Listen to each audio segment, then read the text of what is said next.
qui attendait une réponse de la part de notre Dieu. Donc, attendre, c'est aussi quelque chose de bien. Parce que la parole de Dieu nous dit dans Ecclésiaste, il faut savoir attendre, il y a un temps pour toute chose. Il y a un temps pour attendre, et il y a un temps pour demander, il y a un temps pour recevoir. Amen. Amen. Il y a un temps pour toutes choses. Il faut savoir attendre. Attendre. C'est très important. Amen. Amen. Donc, je viens dans la maison de Dieu pour témoigner de sa grandeur dans ma vie, pour nourrir ma foi en Christ, pour chercher la force de mon Dieu, pour parler à mon Dieu, pour implorer Dieu, de supplier, demander une aide avec une insistance, donc de solliciter, bénir Dieu pour sa bonté, remercier Dieu. Je viens pour demander des grâces à Dieu, sa miséricorde. Je viens manifester ma joie à Dieu. Je viens écouter la voix de Dieu. Je viens présenter ma requête à Dieu. Je viens donner ma vie à Dieu. Amen. Il y a une liste infinie des raisons pour lesquelles on peut se trouver ici ce matin. Mais au moins que tu le saches, pourquoi tu es là. Que tu le dises, que tu le manifestes. Amen. Comme ça, Dieu va prendre les notes. Amen. Amen. Mais il y a une raison qu'il ne faut surtout pas oublier. La Bible dit ceci dans Proverbe 3. Proverbe 3 à partir du verset 5 qui nous dit ceci. Ne te fie pas à ta propre intelligence, mais place toute ta confiance dans le Seigneur. Appuie-toi sur lui dans tout ce que tu entreprends et il guérira tes pas. Amen. Amen. Ne te fie pas à ta propre intelligence, mais place toute ta confiance dans le Seigneur. Ne compte pas, ne t'assois pas sur ta propre connaissance. Amen. Amen. Ne t'assois pas sur ta propre connaissance. C'est-à-dire que toi, tu sais. Voilà. Tu sais, et donc tu te suffis à toi, et tu n'as pas besoin d'autre chose. C'est pourquoi tu ne demandes rien à Dieu. Tu contemples ce que tu es, tu contemples ce que tu as, tu te suffis à toi. Non, parce que la personne qui se suffit à soi-même, c'est une personne, si on regarde bien, c'est une personne qui n'aime pas la parole de Dieu. La personne qui se suffit à soi-même, c'est une personne, si on regarde bien, on verra qu'il y a de l'égoïsme en elle. On verra qu'il y a de l'égoïsme. On verra que c'est une personne qui n'aime pas le partage. C'est pour ça d'ailleurs, elle se suffit à soi-même, parce qu'elle n'a rien à demander à autrui, de peur qu'on nous demande aussi des choses. Voilà, donc c'est pour se protéger quelque part. Parce qu'on ne veut pas donner. Mon frère a dit tout à l'heure, aimer, c'est donner. Jésus nous a tant aimés, Dieu nous a tant aimés. Qu'est-ce qu'il a fait? Il a donné. Dieu nous a tant aimés, il a donné. Quand tu aimes, il faut que tu donnes. Il faut que tu saches donner. Il faut que tu sois capable de donner. Amen. Donc, pourquoi sommes-nous ici? On va progresser. Je suis venu ici, c'est parce que j'ai besoin que Dieu me parle. Parce que j'ai besoin de parler à mon Dieu. C'est pourquoi je suis venu ici. Tu l'aurais fait à la maison, c'est vrai. Mais si je me suis donné cette peine-là pour marcher, Et arrivé en ce lieu, c'est qu'il y a une importance. Il y a une importance. Psaume 133 dit quoi? Psaume 133.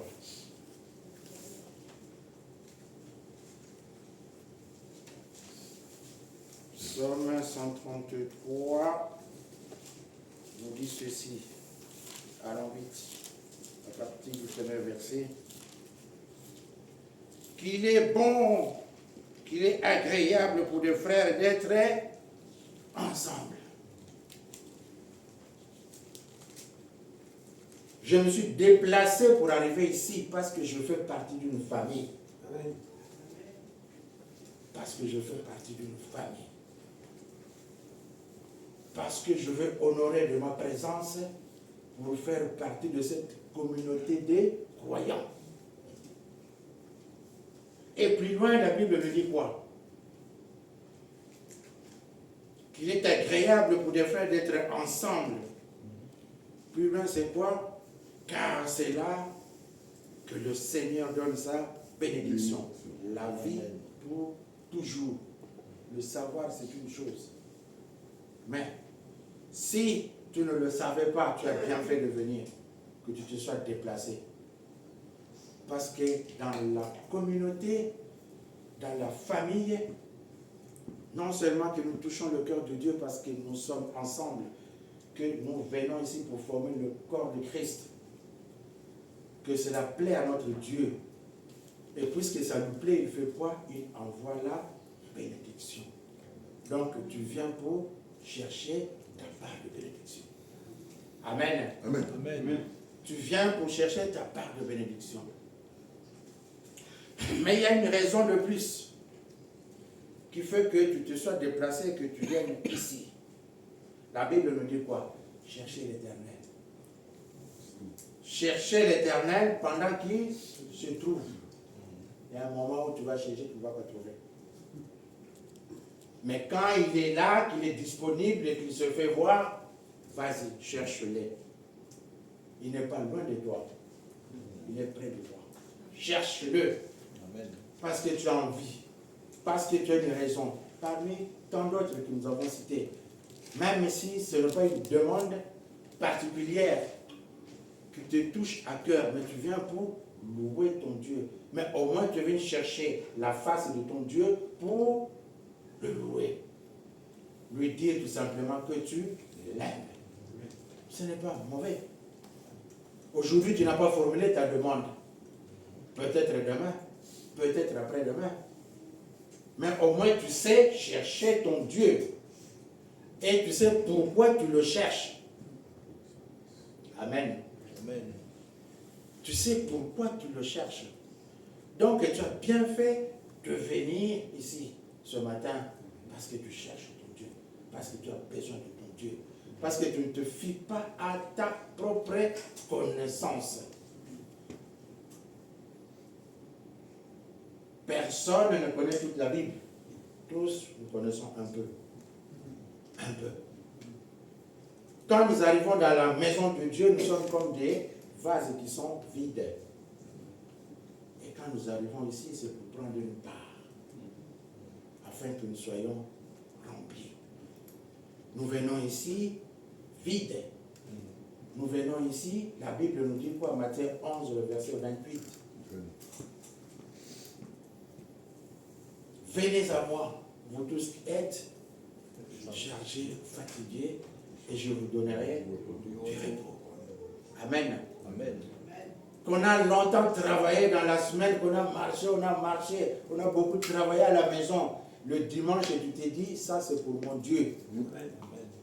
Tu laisses des activités qui te prenaient trop de temps à la maison, tu t'es dit, là c'est le temps de mon Dieu, je vais aller le louer, je vais aller là pleurer, je vais aller lui exprimer mon amour.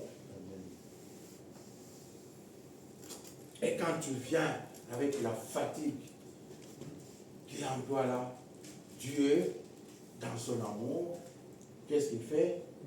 Il te restaure. Amen. Il te restaure, il te relève, il te fortifie, il est en train de réparer l'intérieur de toi, sans même que tu t'en aperçoives. Sauf qu'à la fin, quand tu vas rentrer, quand tu sors d'ici, tu as plus de force, tu as plus de joie. Tu ne sais pas ce qui s'est passé. Amen. Amen. Mais au moins, tu as un témoignage que tu peux aller partager. J'étais fatigué le matin, mais là, je suis boosté. Je ne sais pas si le mot existe. On dit comme ça? Voilà. Donc, je suis boosté. J'ai repris mes forces. J'ai repris mes forces. Parce que quand tu arrives ici, Dieu, il nous connaît tous. Dieu connaît nos vies. Dans Jérémie 1, le verset 5, si je ne me trompe pas, Dieu dit, je te connais depuis le ventre de ta mère. Avant que tu ne sois né. Donc rien de toi n'est étrange à Dieu. Dieu te connaît. Même si tu ne dis pas que tu es fatigué, mais Dieu voit ta fatigue. Pendant que tu étais encore dans ton lit, Dieu savait que tu es fatigué. Dieu avait vu cette fatigue. Et puisque tu es venu dans sa présence, Dieu fait quoi? Il te donne quelque chose. C'est quelque chose-là qui est sa parole. Sa parole. Donc, si tu es venu ce matin, tu as bien fait. Parce que Dieu a une parole à te donner. Une parole de relèvement, une parole de restauration, une parole de vie. Amen. Amen. Amen. Tu as donc cette parole.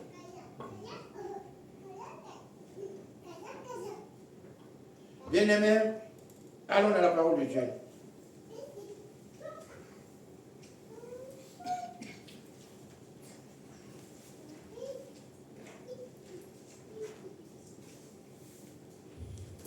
Deux Timothée 3.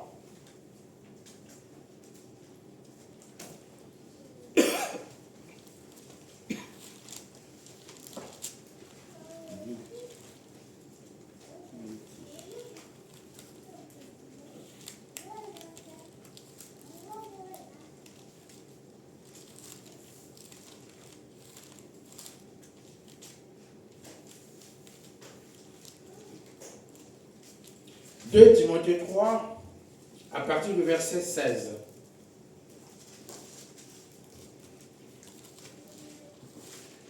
Que celui qui a trouvé en premier lise pour moi, s'il vous plaît. 2 Timothée 3, à partir du verset 16.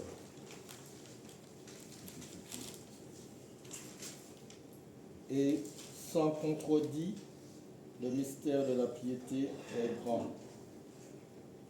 Celui qui a été manifesté. Non, 2 Timothée 3. Les deux. Ah, ok, d'accord. Les deux, ok. D'accord, excusez-moi. 2 Timothée 3. 3, c'est 3, d'accord. Je vais pas faire.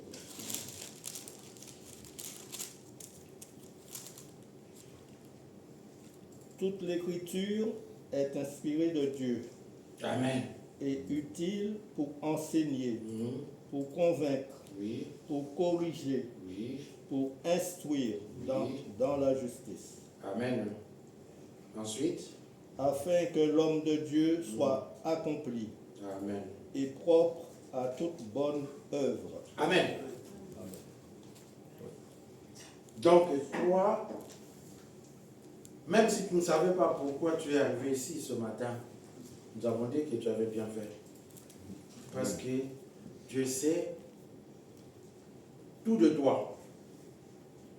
Dieu sait que tu ne sais pas pourquoi tu es venu ici. Mais puisqu'il est bon, puisqu'il a amour, il ne va pas te laisser rentrer sans rien. Au moins que tu entendes sa parole. Au moins que tu reçoives sa parole. Amen. Amen. Que tu reçoives sa parole. Et nous venons d'apprendre ici que Toute écriture est inspirée de Dieu. Donc, la parole qui coule, la parole que tu entends, la parole que tu es en train de recevoir, ce n'est pas la parole d'un homme. Amen. Amen. Ce n'est pas la parole d'un homme. C'est une parole qui est inspirée. Amen. Inspirée de Dieu. C'est-à-dire, c'est une parole qui porte l'empreinte de Dieu. Il y a l'autorité de Dieu dans cette parole. Il y a la force de Dieu dans cette parole. Il y a l'esprit de Dieu dans cette parole. Il y a la puissance de Dieu dans cette parole. Amen. C'est une parole qui est inspirée de Dieu. Amen. Amen. Et mon frère, il a lu, il a énuméré beaucoup de choses. Par la suite, que fait cette parole? Toute écriture est inspirée de Dieu et utile. C'est une parole qui est utile. Il ne faut pas la négliger. Ayons l'habitude de plonger nos regards dans la parole de Dieu. C'est une parole qui est utile. C'est une parole qui a de la valeur. C'est une parole qui a quelque chose, qui est porteuse de quelque chose. Que si tu as compris, que si tu prends cette parole pour toi et que tu en fais usage, ce qu'il y a dans cette parole, tu t'appropries de ça. Ça sera tout bénéfice pour toi. Amen. Mais faut-il que tu le comprennes? Faut-il que on te l'explique? Mais on va te l'expliquer comment? On va te l'expliquer comment? Je ferme cette parenthèse, allons ouvrir Romains 12.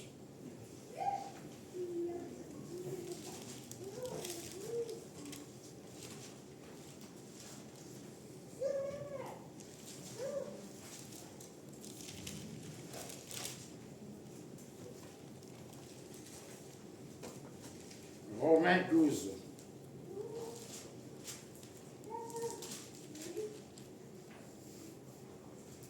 Romains 12, le verset 2 nous dit quoi?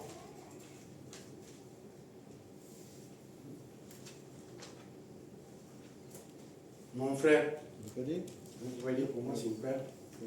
Romains 12, le verset 2. Ne vous conformez pas Ne vous conformez pas, oui, au siècle présent, au siècle présent, mais mais soyez transformés. soyez transformés. Merci mon frère jusque-là. Oui. Ne vous conformez pas au siècle d'aujourd'hui, mais soyez transformés. Ne te fie pas sur ta propre connaissance. Ne t'assois pas sur ta propre connaissance. Que toi tu sais, tu n'as pas besoin de conseils, tu n'as pas besoin qu'on te parle de Dieu, tu n'as pas besoin qu'on te parle de Jésus. Ça te suffit. Tu es en bonne santé, tu travailles, tu as tout ce qu'il te faut, tu es marié, tu as des enfants. Il ne te manque rien. Tout cela, c'est bien. Mais nul ne connaît son lendemain. Amen. Amen. Nul ne connaît son lendemain. Pas Dieu. Bien-aimé, notre Dieu, il est bon. Il est bon parce que pour ceux qui sont avec lui, Dieu sait comment il fait. Dimanche, ce n'est pas lundi.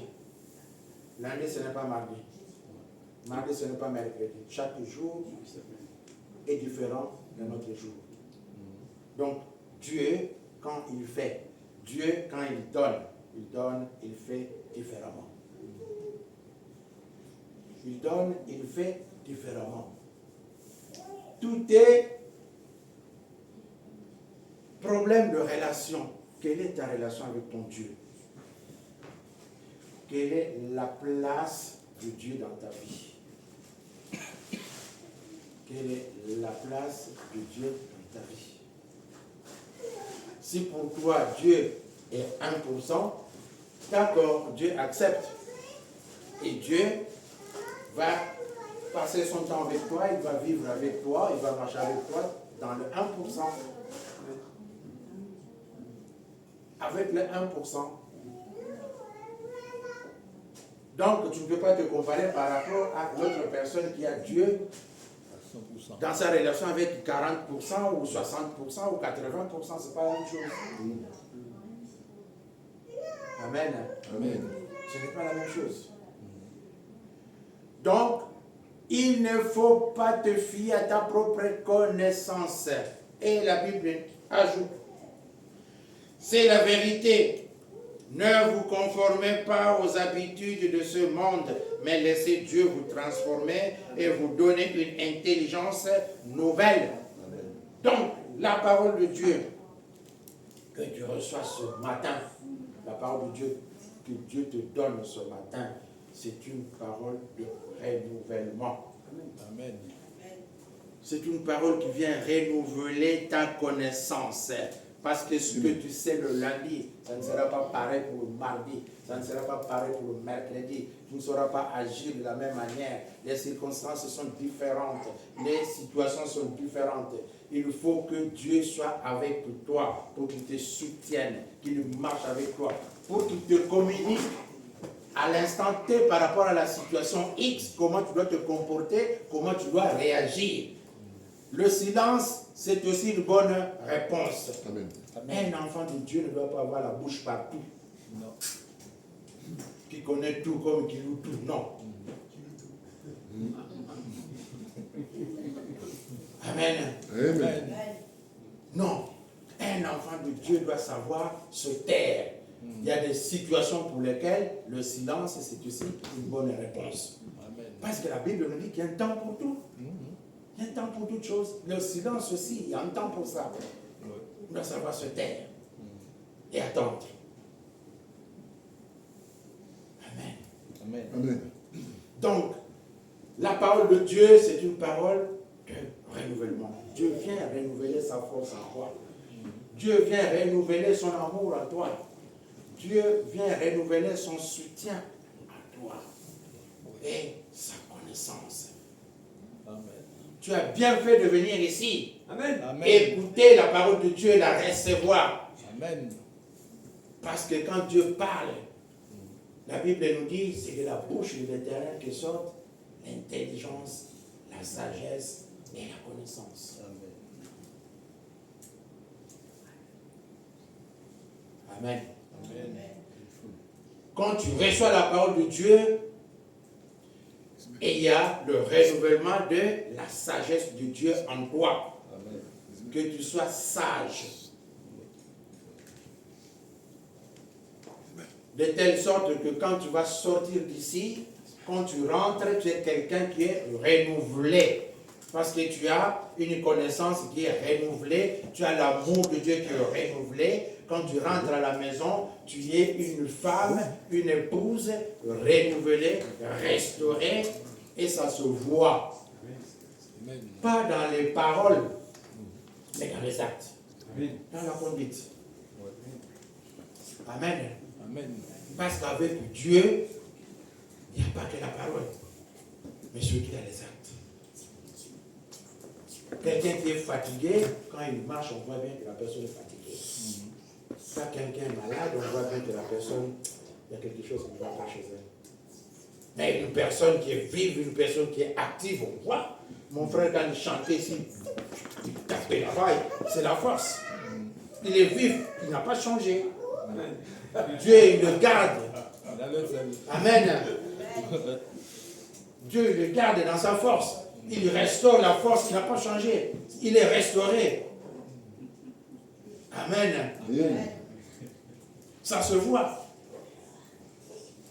Donc, quand l'amour de Dieu est renouvelé en toi, il faut que ça se voit. Dans tes paroles, mais dans tes actes surtout. À la maison d'abord, moi, tout ce que je dis par rapport à la parole de Dieu, il faut que ça commence à la maison. Parce que quand nous venons dans la maison de Dieu, ici, nous sommes hypocrites. On marche comme ça, là, comme pour dire c'est un bon chrétien. Mais à la maison, c'est un loup. C'est vrai. Amen. Amen. Ici, on est gentil, mon frère, ma soeur, mais à la maison, à l'égard de sa femme, c'est autre chose. La femme n'est rien d'autre qu'un objet. Ça, c'est à la maison. Oui, parce que c'est la Bible qui le dit. En plus, on va chercher la Bible. On dit sois soumise. C'est la Bible qui vient de l'église, non, c'est marqué dans la Bible. Oui, sois soumise, mais il n'a pas compris. Lui qui le dit là, il n'a pas compris que Dieu a dit, je te fais une aide. Et ça, il l'a oublié. Ou il le sait, mais il ne veut pas le dire. Amen. Amen. Et quand la femme, elle vient dans la maison de Dieu, qu'elle reçoit la parole de Dieu, que Dieu renouvelle sa connaissance, elle va comprendre qu'elle n'est pas un objet à la maison. Qu'elle n'est pas le marchepied de son mari à la maison. C'est une aide. Elle l'aide à de l'importance à la maison. Précieuse. Parce que si l'aide n'est plus là, tu fais quoi? Tu tombes, non? Alors, je suis le chef. D'accord, tu es le chef, mais tu es le chef de qui? S'il n'y a personne avec toi, tu es le chef de Mire, alors. Hein, tu es le chef de qui? Donc, il faut qu'il y ait des personnes autour de toi pour que toi, tu sois le chef du groupe. Donc, le mari qui a une connaissance renouvelée, qui a de l'intelligence renouvelée, doit comprendre qu'il doit accorder une place importante, qu'il doit beaucoup respecter son aide. Amen. Amen. Amen. Il a tout intérêt parce que si l'aide s'en va, et lui, il n'est plus chef. Il perd sa qualité de chef, il devient simple comme. Voilà, tous les simples. Plus simple même que tous les simples. Donc, il faut que tu sois restauré, que ta connaissance là soit renouvelée. Mais renouvelée avec la parole de Dieu. Renouvelée par la parole de Dieu. Amen. Et puisque Dieu est dans sa parole, c'est donc Dieu qui s'en charge. C'est donc Dieu, puisque la Bible nous dit que l'Esprit de Dieu est dans sa parole et qu'il est derrière sa parole pour l'accomplir. Amen. Amen. Donc c'est Dieu qui sait faire ces choses-là. Et on trouve Dieu où? C'est dans sa parole. C'est pourquoi nous avons tout intérêt à aimer la parole de Dieu. Nous avons tout intérêt à nous, j'ai dit tout à l'heure, à nous approprier la parole de Dieu. Bon, vous m'excuserez parce que deux fois je cherche des mots. Je ne suis pas né en France, mais j'ai appris le français.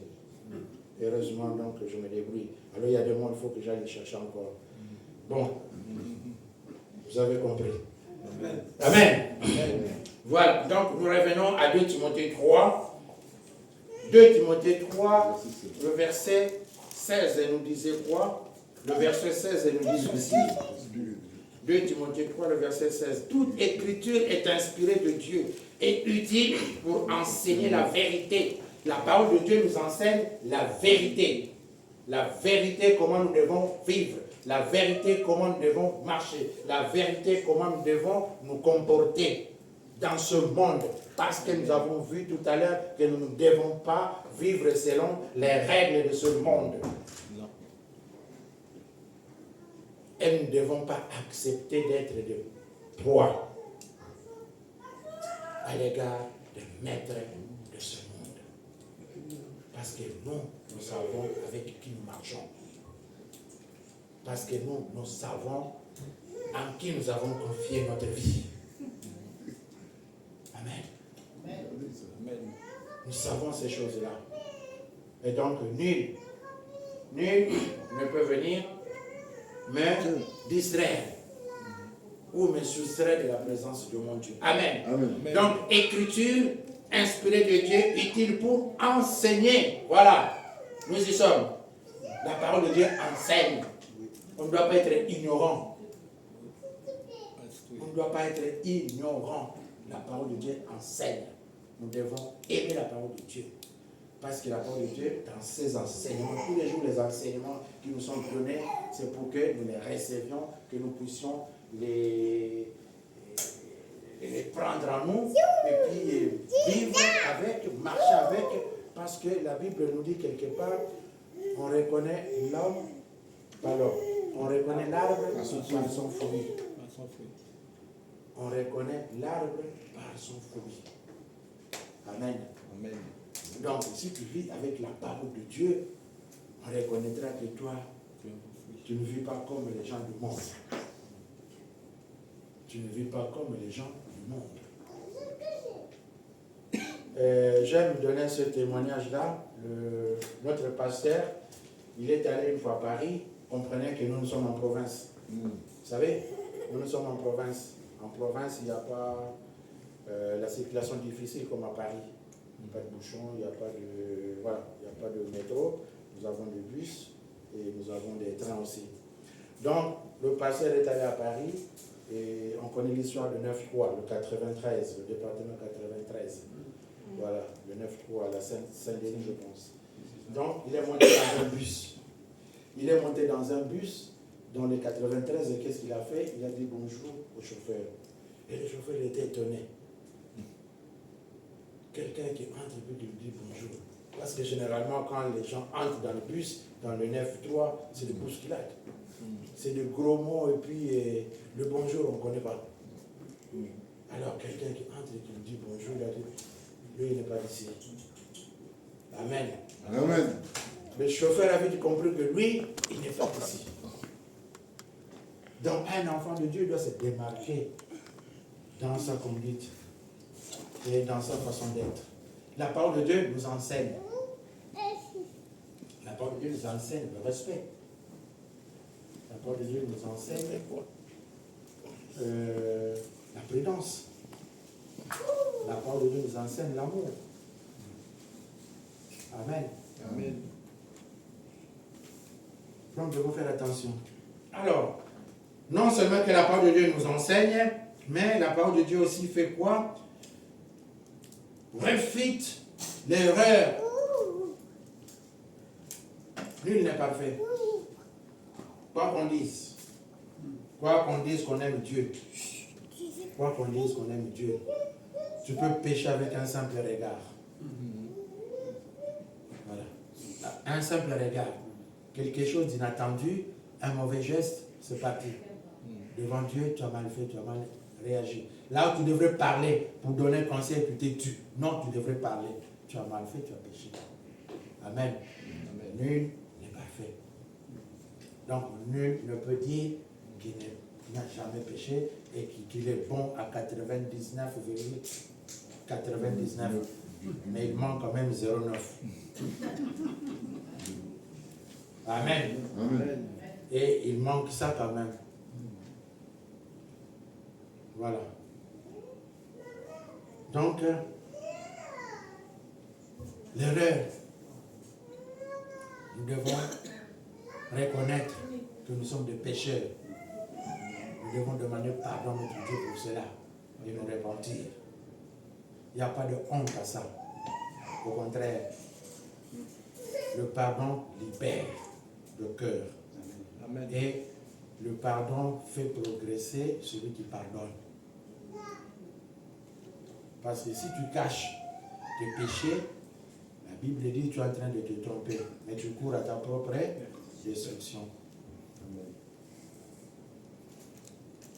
Nous sommes des pécheurs. Moi qui vous parle ici, je suis un pécheur. Je ne peux pas dire que je suis parfait. Non. Mais il faut que je fasse cet effort-là pour aller de l'avant. Amen. Amen. Que je pose le premier pas pour aller devant. Le chemin, il est long. Le chemin, il est difficile. Le cœur de l'homme, personne ne peut le comprendre. Il est tortueux. C'est ce que la Bible dit. Dans le cœur de l'homme, il y a des étagères, il y a des sous-étagères, il y a des caves, il y a des sous-caves. J'aime Dieu, j'aime mon épouse, j'aime ma femme, mais tu n'aimes pas le frère. À l'église en plus. Le frère ne t'a rien fait de mal, mais sa façon d'être, sa façon de parler, lui là, qu'est-ce qu'il pense? C'est ton problème. Toi, qu'est-ce que tu penses pour penser de ton frère? Amen. La sœur là, je ne sais pas qu'est-ce qu'elle a dans sa tête, où elle se croit, et c'est ton problème. Laisse-la parler. Laisse-la parler. C'est son affaire avec son Dieu. On ne vient pas ici pour juger. On ne vient pas ici pour distribuer des notes. Non. Parce que si tu as 7 sur 10, il te manque quand même 3. Donc moi, si j'ai 5 sur 10, mais tu ne vas pas dire que tu es le meilleur. Non, pas du tout. Il y a quelqu'un au-dessus de toi, comme toi tu es au-dessus de moi. Voilà. Donc nous devons savoir accepter la faute. Il y a des gens qui n'aiment jamais accepter la faute. Ils ont toujours raison. Ils veulent tout expliquer. Même on est devant l'inexplicable, mais on va chercher des mots pour expliquer. Ce n'était pas ça, ce n'était pas de ma faute. Je n'avais pas pensé comme ça. Je n'avais pas. C'est toi qui as eu une mauvaise pensée. Oh! Toujours, toujours, toujours. Il y a un temps pour toutes choses. Tais-toi, mon frère. Tu peux te taire. Ma soeur, tu peux te taire. À la maison, c'est pareil.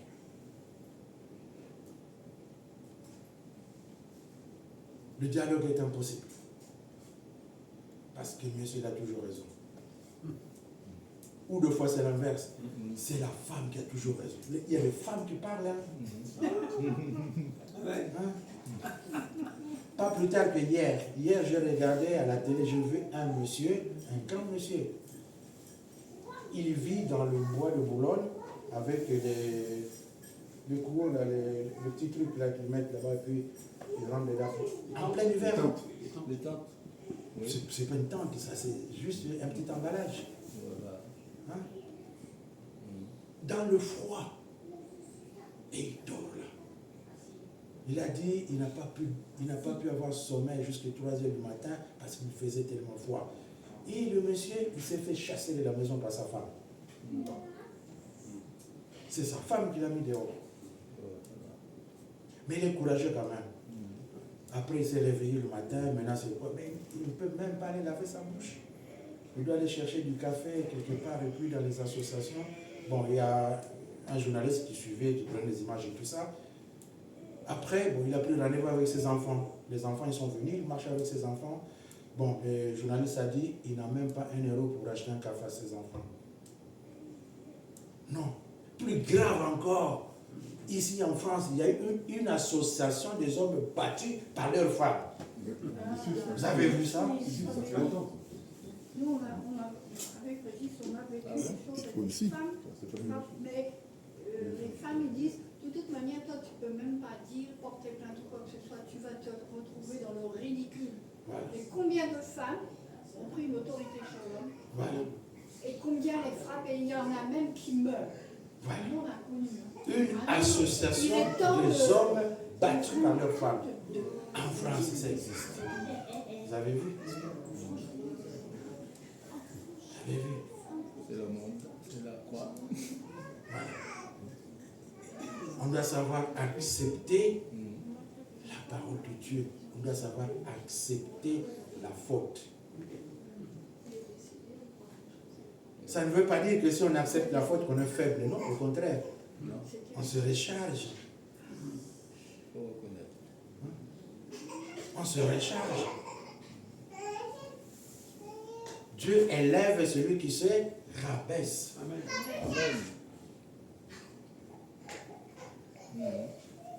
La parole de Dieu, quand tu entres en contact avec la parole de Dieu, c'est pour que tu comprennes ces choses-là. Mais faut-il que tu sois enseigné pour les comprendre. Et quand tu as compris, il faut les vivre. Amen. Amen. Donc la parole de Dieu vient aussi pour corriger nos erreurs. Donc la parole de Dieu, c'est une parole qui a l'autorité, je l'avais dit, qui a une fiabilité. Il y a la force de Dieu, il y a la puissance de Dieu dedans, et il y a l'Esprit de Dieu dedans. Et utile pour enseigner. Donc la parole de Dieu, c'est un outil. Un outil pour guider les croyants. Les croyants ne doivent pas tomber dans les fautes. Comme ça. La Bible nous dit, tout vous est permis, mais tout n'est pas utile. Un enfant de Dieu doit savoir faire la différence entre ce qui est utile et ce qui n'est pas utile. Ce qui est utile pour ta maison, pour ton couple, pour ton travail, pour ta famille. Demande à Dieu. Demande à Dieu. Parle à ton Dieu. Il faut prier. Prier, c'est parler à Dieu. C'est là où quand tu as demandé à ton Dieu, Dieu va faire quoi? Il va te répondre. S'il ne te répond pas aujourd'hui, il va te répondre demain. Il peut attendre un mois.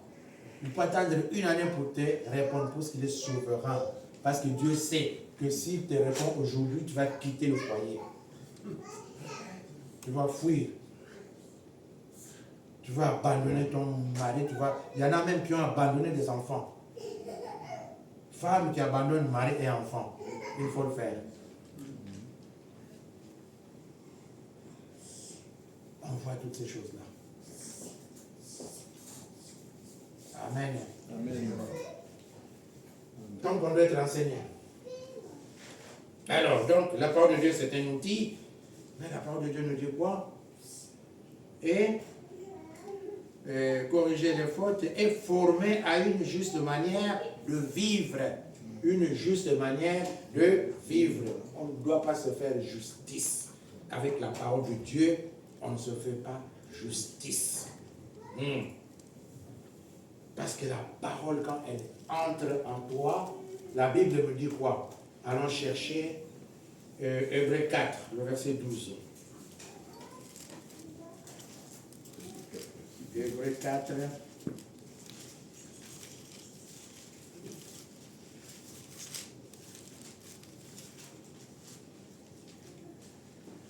Hébreux 4, le verset 12. Je lis la parole. En effet, la parole de Dieu est vivante et efficace. Elle est plus tranchante qu'aucune épée à deux tranchants.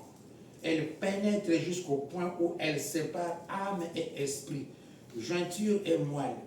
Elle juge les désirs et les pensées du cœur humain. La parole de Dieu, elle pénètre dans ton corps, dans ta vie.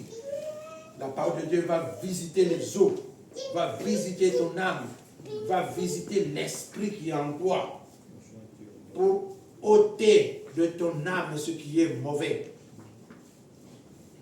Amen. Amen. Pour sortir de toi ce qui est mauvais. Et à la place, c'est la restauration. À la place, c'est la libération. À la place, c'est la délivrance. Amen. Amen. La parole de Dieu vient te délivrer.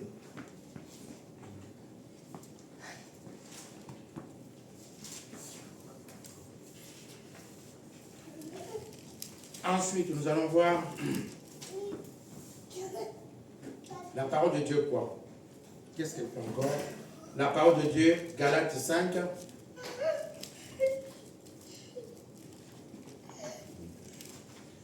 Galates 5.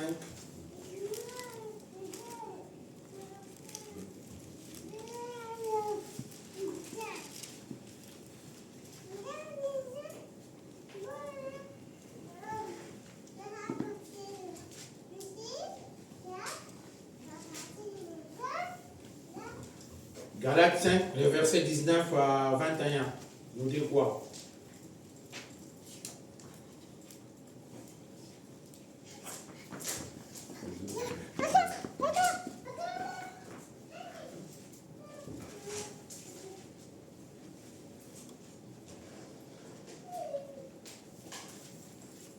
Galates 5, le verset 19 à 21.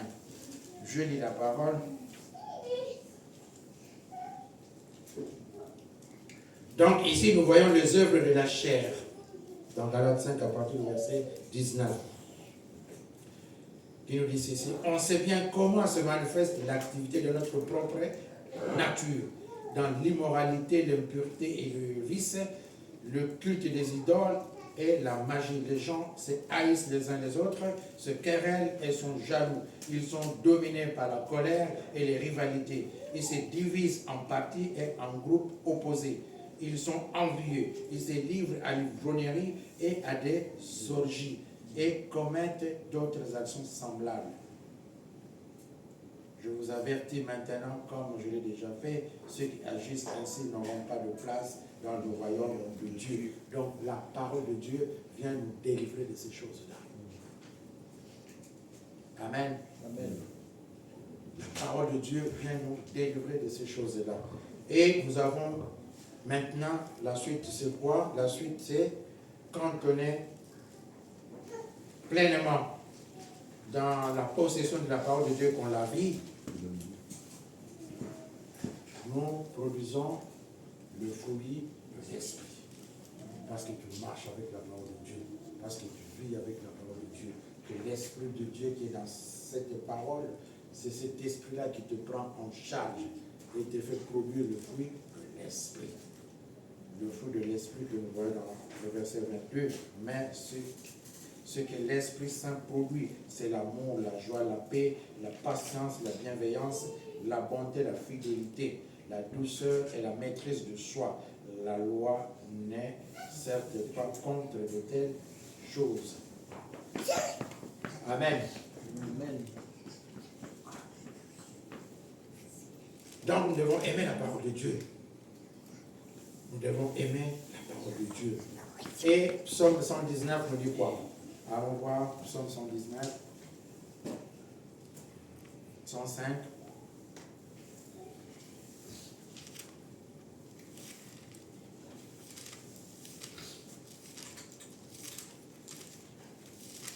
Psaume 119, le verset 105, nous dit quoi?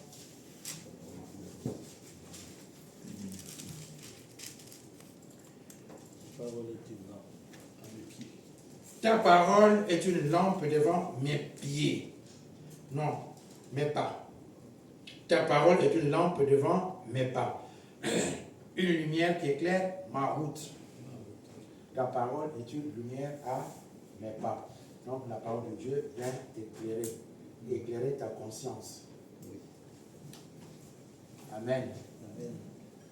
Pour que ta conduite ne soit pas semblable à celle de quelqu'un qui vit d'après les règles du monde. Mais la parole de Dieu fait de telle sorte que tu sois sage, que tu sois prudent et que tu puisses produire le fruit de l'esprit. Amen. Amen. Amen. Donc nous devons aimer la parole de Dieu. Et nous continuons. La parole de Dieu fait quoi encore? Nous sommes toujours dans 2 Timothée 3. Donc nous étions apologés dans la justice. Et elle fait quoi encore?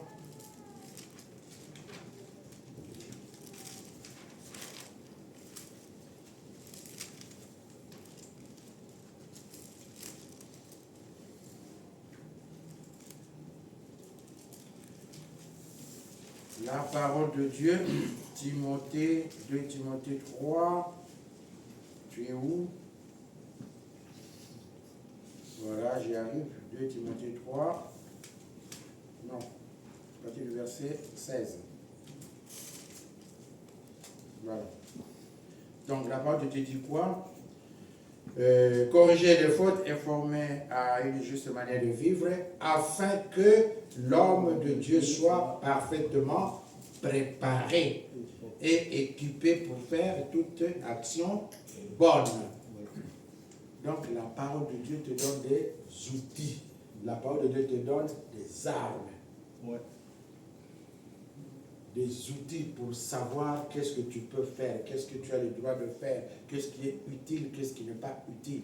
Quand tu lis la parole de Dieu, tu as des avertissements par rapport à ça. Donc, tu es équipé. Amen. Amen. Parce que les croyants ne doivent pas vivre selon les principes du monde, mais plutôt selon les principes divins. Voilà. La parole de Dieu inculque des valeurs et vertus dans la vie des fidèles. Quand tu es équipé, la parole de Dieu te conduit à vivre et pratiquer de bonnes œuvres. Avec ta foi, fais de bonnes œuvres. Pour que tu ne tombes pas dans le péché.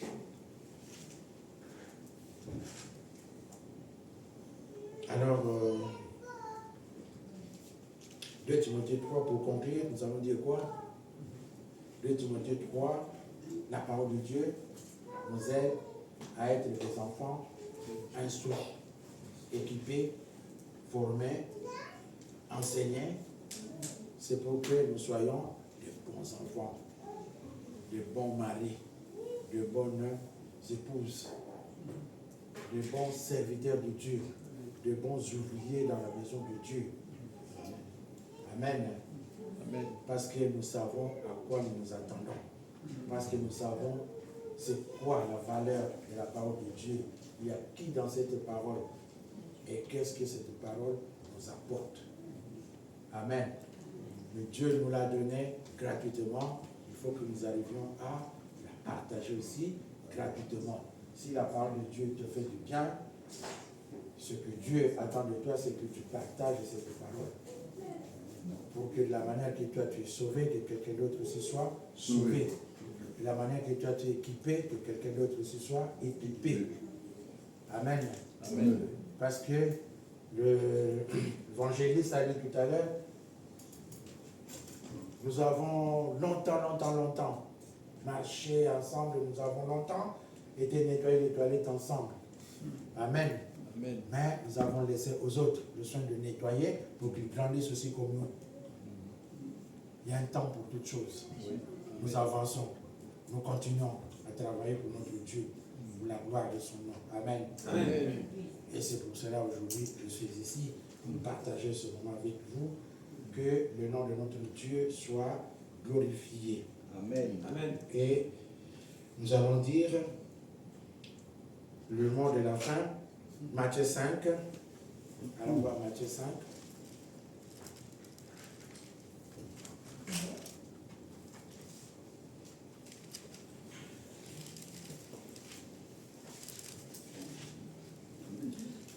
Matthieu 5.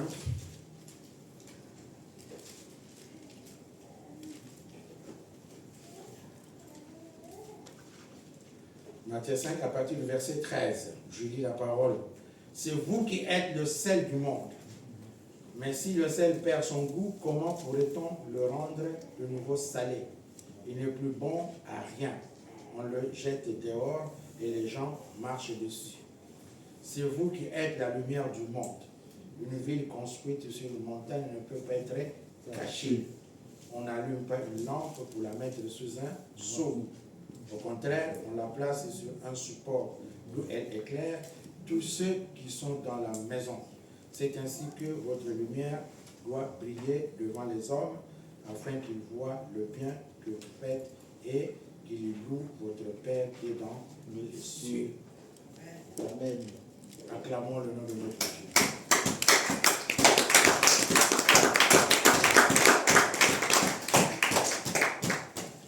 Nous allons lever pour prier. Ok. Bon, bah, ça va faire.